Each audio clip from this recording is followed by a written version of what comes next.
where we get involved with non-profit organizations, where we can get students excited, when they start on their journey to choose a career path. Maybe they can look at using our innovation for something like, getting clean water or good air quality.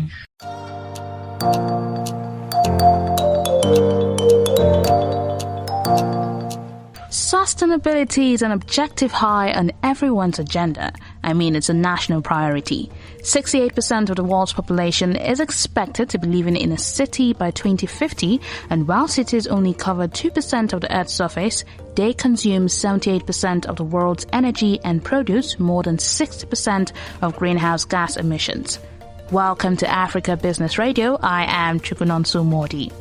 Now, today we're talking about sustainability, particularly how surveillance technology can help cities achieve the sustainability goals. Now, joining me to shed more light on this is Rudie Opperman, Manager, Engineering and Training, Middle East and Africa at Axis Communications. Welcome, Rudie. It's a pleasure to have you here. Thank you, and thanks for having me. It's a pleasure for me to be here as well. All right. Now, before we go into ways in which, surveillance can help communities, nations, let's talk about sustainability, the SDGs. How important has it become for cities, for nations to build a sustainable future? No, of course. It has become extremely important. I would say in recent years, most people, when they turn on the news or when they are in discussion, you can hear it everywhere. You can hear it on the radio, you can see it on TV. And a lot of businesses are also joining forces to see, how we can become more sustainable. So I would say it's definitely one of the key topics in the world today. And I think you would have to live under a rock not to be able to see the importance of sustainability. It's our planet. We all share it. And of course, we need to be responsible. Yes, definitely. I agree with you that it's a key topic. It's what everybody should be looking at. It's a priority, like I said earlier. Now, since we've established this importance now, one of the aim of this interview is talking about how surveillance can help sustainability. So that brings me to challenges now. So how challenging has it been to build sustainable future? It's a very complex, if listening to the detail.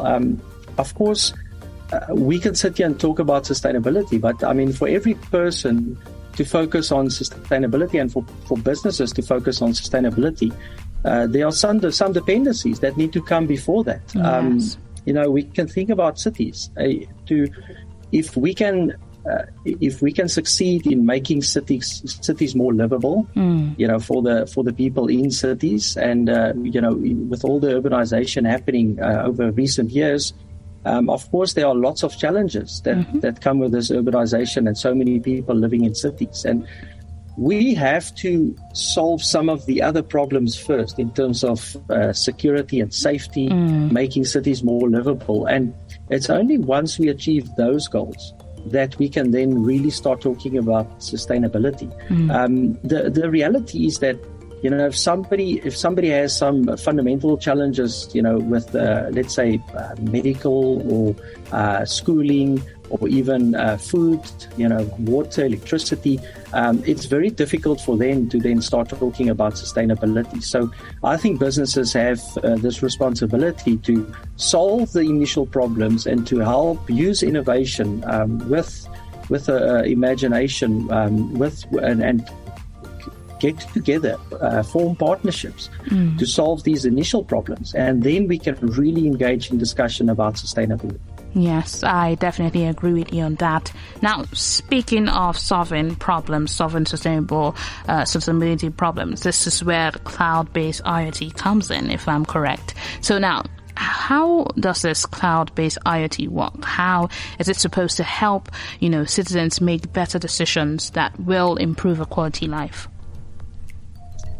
Yeah, sure. Without getting too technical, okay. I would say to make it extremely very understandable, think about it as lots of intelligent devices that are spanned across the city, gathering data, looking at certain conditions, whether it's a security camera whether it's maybe a sensor that measures the air, whether it's maybe something monitoring an area for flooding, for disaster management. I mean, you can really think about so many different use cases of sensors, technology that are deployed across the city. Now, when all of these devices are gathering data and making decisions and feeding this into the funnel, where a lot of this data is now aggregating, and now we have systems that can look at this data. It can then analyze and understand. It can create what-if scenarios. So when this happens, then maybe that needs to happen. Or maybe recording trends of, you could plot the weather forecast over certain days and overlay that onto the busy times in terms of traffic. How people move around, what are the peak hours, how does the one influence the other? And that could help lawmakers, it could help municipalities make better decisions. What could they streamline in terms of public transport or certain things happening. So it's basically all these devices feeding data into a funnel, and then making sense of this data, and then making some very practical decisions that will inform us of what's our next step. How can we improve the situation? Interesting innovation, I must say, especially helping people to know. You mentioned traffic. Now I'll use Nigeria as an example. We have a whole lot of that. So if technology like that should come in, it helps make life easier. So I see where you're coming from. Now, I always say that it's one thing to come up with innovations like this, and it's another thing to get people to tap into it, get communities to, to grab onto this opportunity. So how can, citizens, communities tap into this and, stay in that drive? I would say, a lot of it is maybe indirectly. I think a lot of people will be coexisting with these smart devices that are gathering data without them even knowing it. And I think that's the one thing. These intelligent systems should work for the people. It should not be too disruptive. Somebody it would be nice if somebody has the space and the safety to move about their daily life, whether it's going to work, going to the gym maybe, or maybe going shopping. People will move around. So we normally talk about 3 pillars in a city, where we talk about, first of all, it's safety. People want to feel safe. But then it's about mobility. People want to move around, and what are the options for them to move around? Do they have their own vehicle? Do they take public transport? We see some cities in the world where people are using bicycles to move around. But before you can do all that, of course, you need to feel safe. And then, of course, then there's the last one of the 3, sustainability. When we can improve the air quality, these people that move in these systems, they then feel better, their lives improve.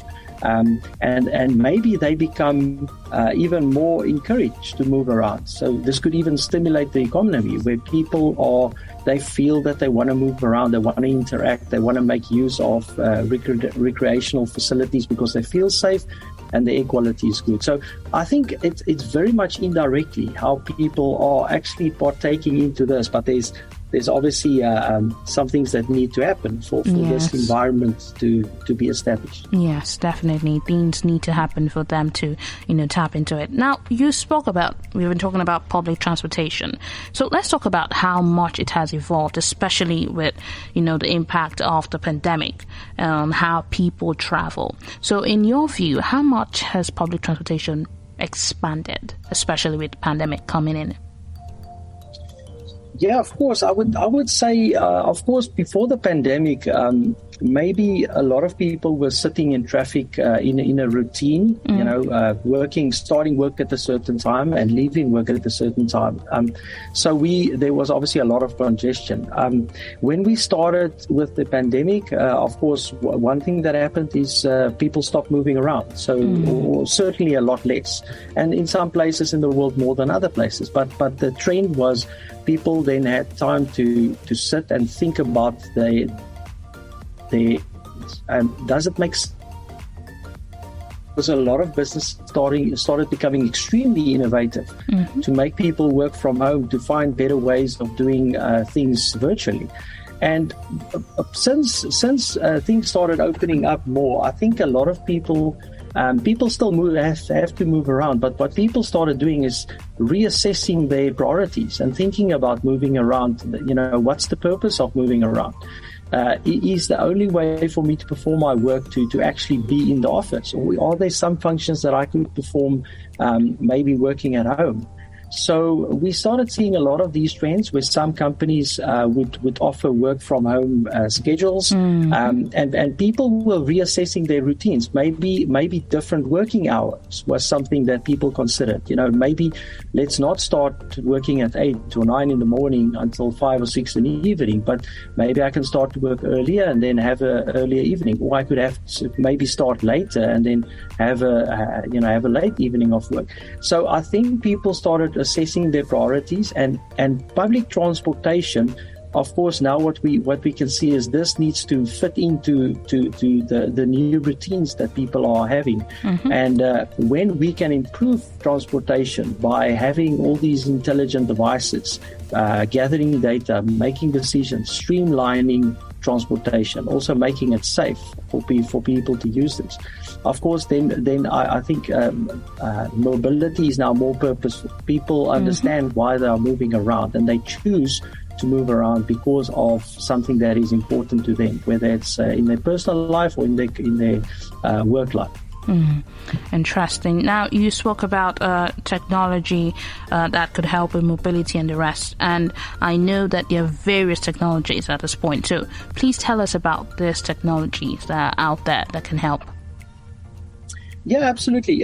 So, I think everybody would be familiar with this, surveillance camera. That's something that we've come to see in our daily lives.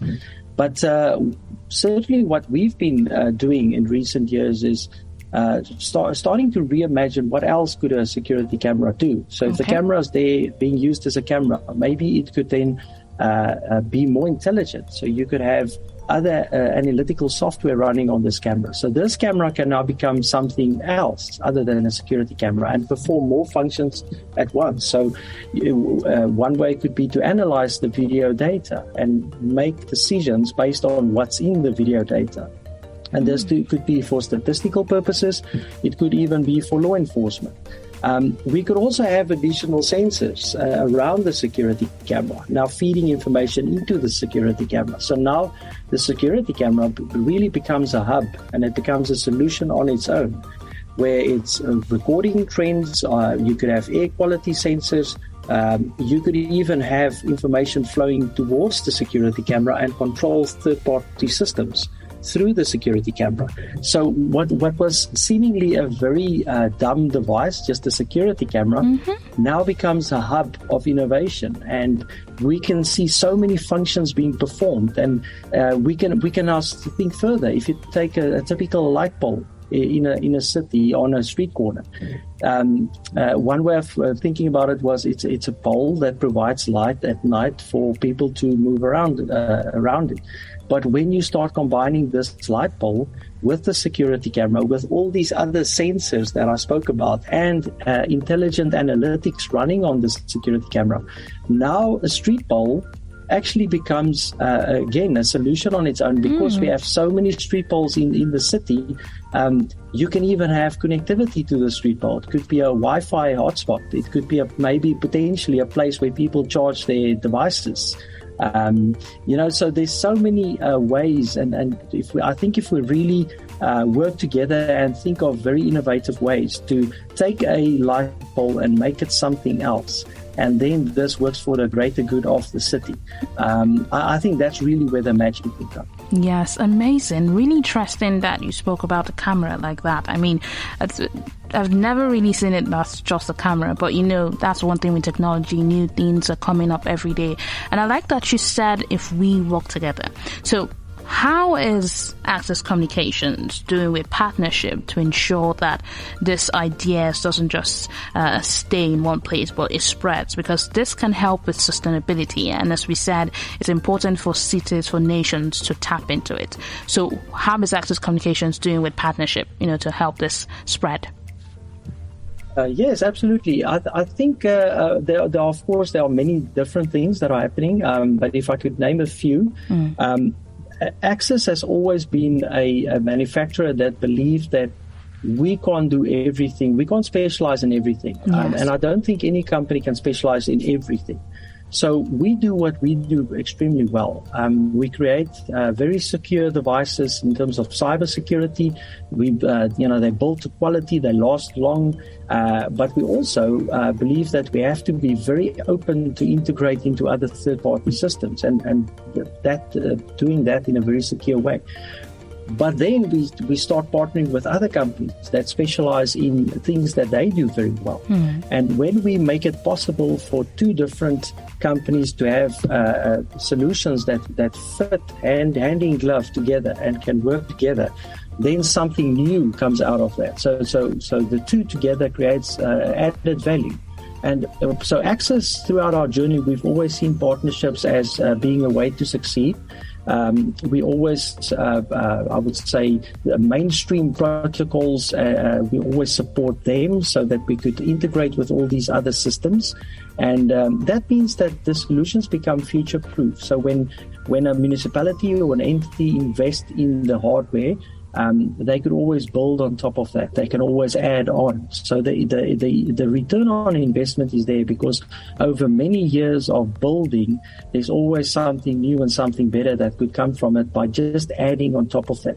And I have to point out, all of this needs to happen in a very responsible and secure way. Exactly. Of course, having said all of this, when you have all this intelligence in light bulbs across the city, of course, we have to be responsible and think that, maybe criminal elements could also use this intelligence for something bad. Going to bring that up. So we have, absolutely. So we have to always also think about that. So what we also do is, with our partners, we make sure that these products and solutions are secure by design. Okay. And we built in hardware and software technologies that make it extremely difficult to hack these devices, so that they only perform good and are not used for something sinister.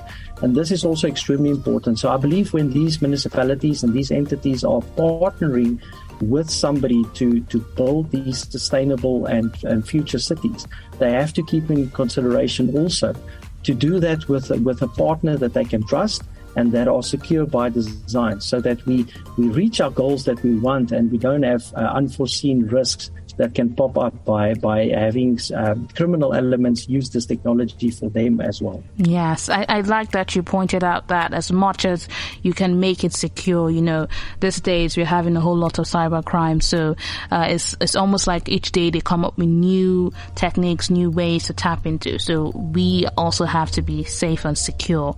Now, this technologies you're talking about, is it just South Africa? How has Access, does it spread? Do we also have other nations tapping into it?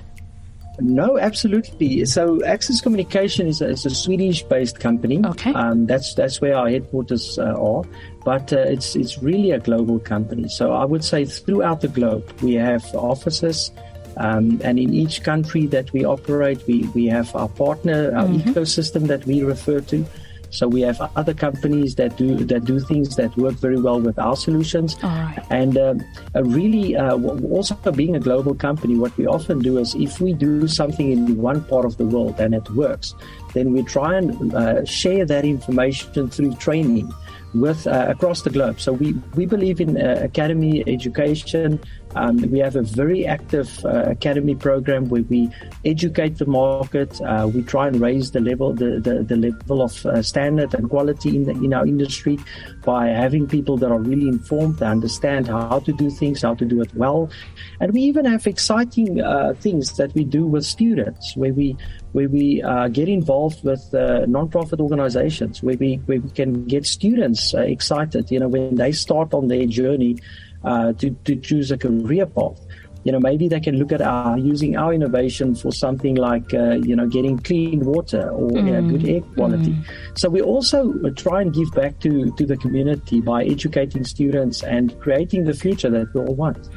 Amazing job Access is doing. Now, I see one other fantastic thing Access has is, it's a sustainability report. I went through that, really insightful one, I must say. And there was so much in that report aside the surveillance we're talking about.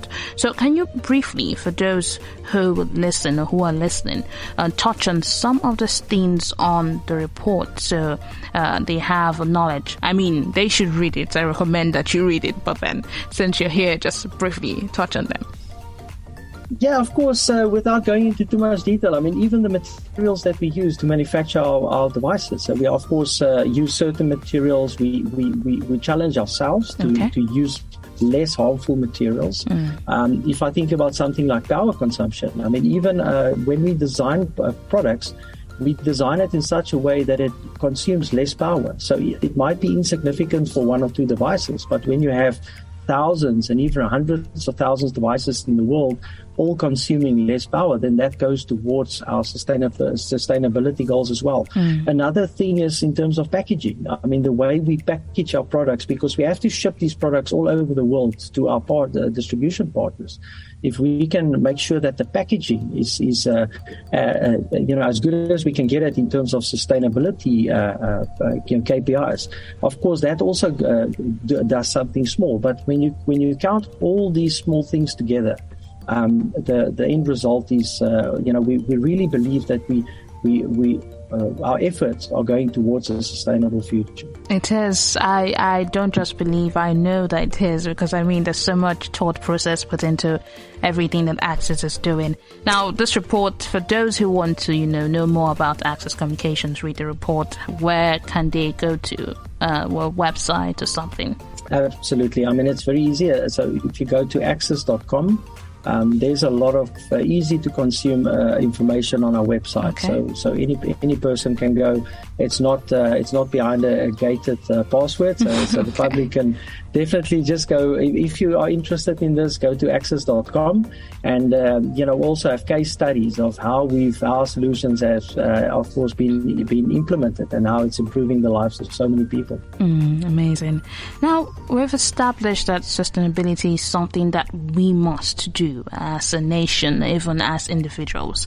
So now, and as much as we are doing, there are already things in place, but we still have a long way to go. So, to you, what do you see? What's the future of sustainability to you? Where do you see sustainability? Let's say in the next 5 years. Let's use that. Yeah, of course. I think it starts with creating awareness. Okay. I mean, just this conversation we're having now, and of course to our listeners listening to this. So awareness is one thing. Also, we believe education is also very important. So if we can educate people, to do what their professional knowledge allows them to do, but do it in a sustainable way. Also, sometimes we have to make hard decisions, where who we partner with is something that we consider. So if you can look a little bit into your supply chain and you understand what they stand for, what are their beliefs around sustainability? How do they demonstrate that they actually take sustainability serious? And then, make the hard decision to partner with those that have demonstrated that they believe in sustainability. So all of these things, I think, will go a long way towards reaching the goals that we have. All right. Thank you so much, Rudie, for coming on the show. I mean, this was truly insightful, I must say. I did not know that there was so much when it comes to sustainability and technology, but then with this, I'm definitely leaving here with much more than I imagined. Thank you for having me, and it's really been fun discussing something that's so close to our heart. But I really appreciate the opportunity to have this discussion with you. All right. That was Rudie Opperman, Manager, Engineering and Training, Middle East and Africa at Access Communications. More coming your way. Stay tuned.